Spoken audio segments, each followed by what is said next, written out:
Hello students, today we are going to start next topic of our chapter, Newton's first law of motion. What is this Newton's first law of motion? A body at rest will remain at rest and a body in motion will remain in motion unless it is compelled by an external force to change its state of rest or of uniform motion. What it means?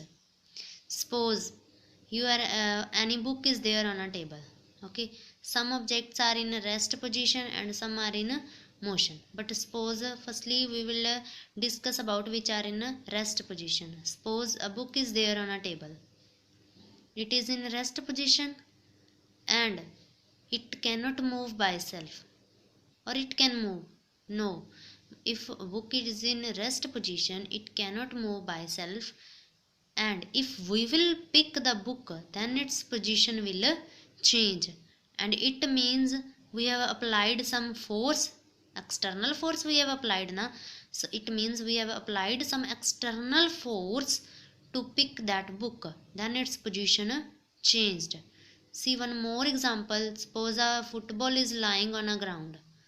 If it will remain in rest, it is already in rest and it will remain in rest if we will not do anything with the football. So if we will kick that football with our hands or with our foot, if we will kick the football with our foot, then it will change its position, it will come in a motion. So that is the first part of Newton's first law of motion. A body at rest will remain at rest.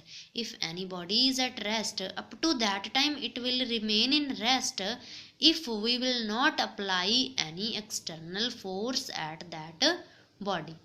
Now its second part is there. If a body is in motion, it will remain in motion if we will not apply any external force on a body.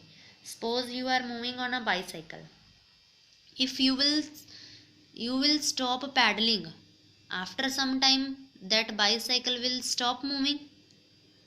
Okay, and how it will stop? We said that if any force we will not apply, then that object will if we will not apply any force, then that object will not stop. But here we are saying if we will stop paddling, then cycle will stop after some time.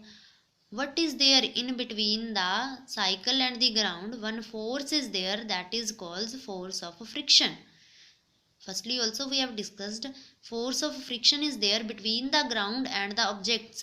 So here also between the cycle and ground force of friction is present. So due to that force, cycle will stop after some time if we will stop paddling.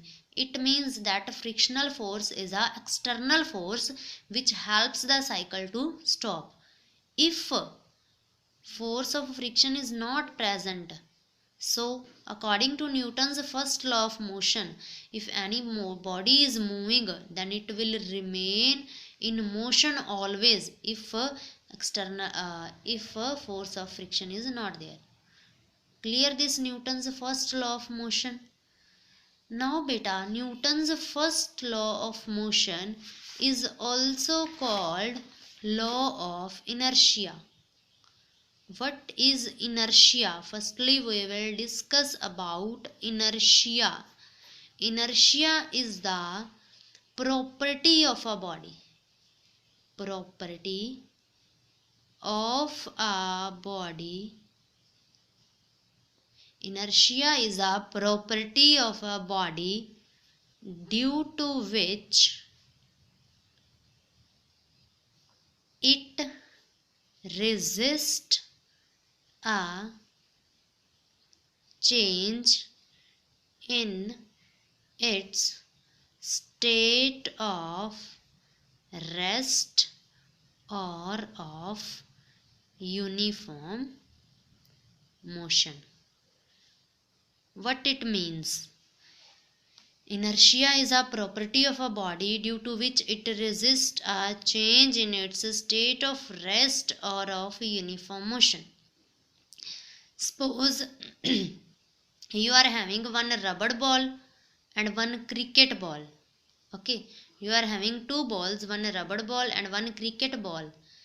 If you have to move both the balls, then which ball is of less mass? Rubber ball is of less mass. Its rubber ball is having these two balls are there. This is cricket ball and this is a rubber ball. These two balls are there, cricket ball and rubber ball. Rubber ball has a less weight, but cricket ball has a more weight.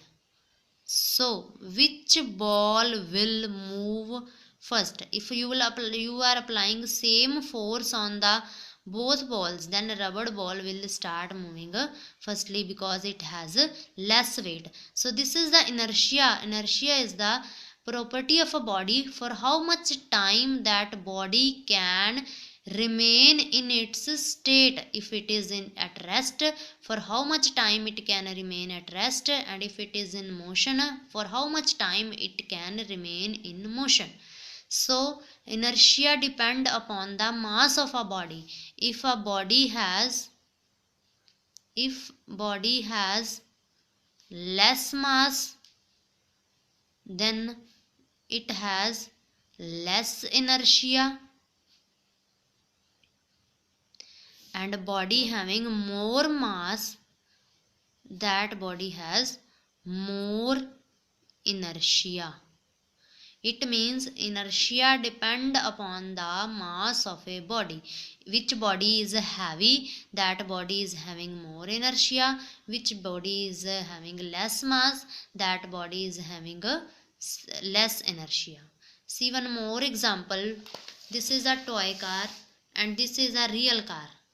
So a toy car has a small mass, so it has a small inertia because we need less force to move this car.